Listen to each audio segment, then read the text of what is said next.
So isa sa mga projects na nag-benefit natin dyan yung sa Santa Rosa. Kasi malapit lang po yung ating yung magiging isang sa mga station niya.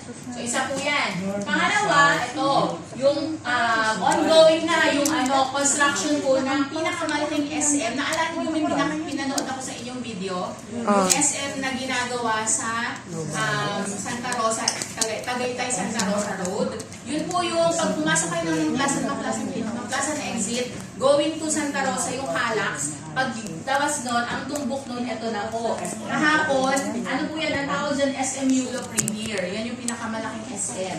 So sa kahapon, napadaan kami dyan, di ba nung nakaraan lang, pinapakita yung hukay-hukay.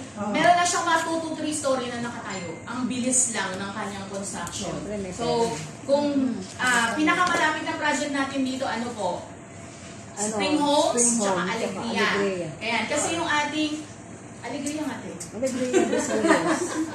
Yung ating, di ba yung ating Metrolink Santa Rosa, Primavera, tsaka Villa Caceres, mostly sa sila, SM Santa Rosa, mas malapit. So yung ating mga Alegria, yung Spring Homes, ito yung mas malapit sa kanila. Pero feeling ko naman kahit nasa Caceres sila, sa laki ng SM na to, mas gustuhin nilang dumayo at mamasyal dito, di ba? So siya, ang premier, pag sinabing premier development, magandang development yan ni SM.